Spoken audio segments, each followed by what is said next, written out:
Once intervention was implemented, Ashley's data also shows an immediate change of high magnitude and a functional relationship was shown across all phases. After reviewing all 4 graphs, it can be determined that habit reversal decreased filled pause in public speaking for 4 out of 5 participants. This next participant, Leah, will discuss her rationale for discontinuation of intervention.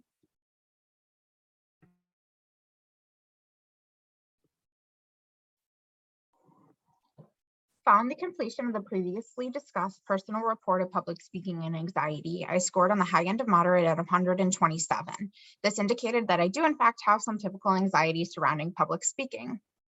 Although once we began baseline, I engaged in habit only 2 times within my 3-minute speech. The rate per minute was calculated to be 0.67 occurrences per minute. And by the 3rd baseline speech, I did not engage in the target behavior at all. Following a trend and maintaining 0 data stability within the baseline phase, the intervention technically could have been discontinued, but for the sake of the study, I continued and completed a total of 9 speeches, 7 of them being in the absence of the target behavior. The speeches that were completed without the use of filled pauses occurred over 6 different days, establishing that the extinction of the behavior was able to be maintained short term. Due to the behavior reaching extinction within the baseline phase of the study, I did not proceed on with habit reversal intervention. Looking at the discontinuation of intervention from a more ethical standpoint, Muller and Runyon discussed making data-based decisions and the need for ongoing intervention and services in their book, Big ABA Exam Study Manual, that was published in 2020. Muller and Runyon state that the Constitution for continuation of intervention is justified by unmet goals and the predictions that the goals will meet with the continuation. They also mentioned that intervention should be discussed to be discontinued when the predetermined criteria of the study has been met.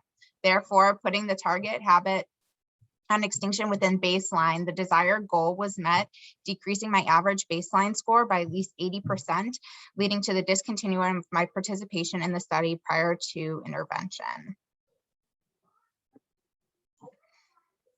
Bouncing back to the purpose of the study and the research question, will habit reversal work to decrease filled pauses during public speaking in 5 graduate level females? The answer to that question following completion of our study, yes. Habit reversal was successful in decreasing filled pauses for all the participants who received intervention. Although a decrease in habit reversal decrease in habit is not the only benefit that the participants received throughout the study. Let's assess the social validity results.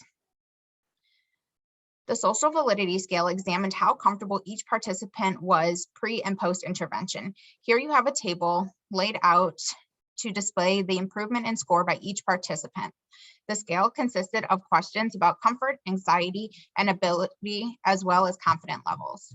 Comparing scores from before and after intervention, you can see that all 5 participants' overall score improved, indicating that they feel more comfortable, confident, and overall less anxiety while speaking following intervention.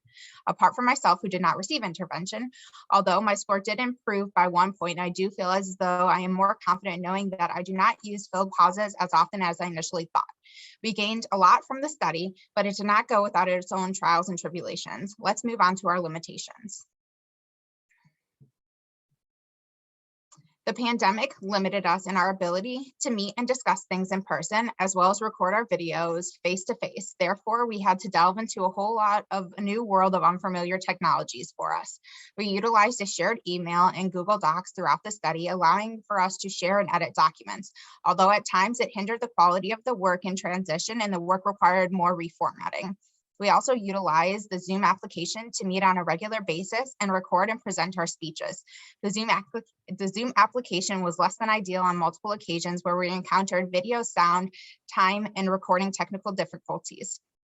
Not completing our speeches in person could have been a variable for compromising the integrity of what public speaking actually entails.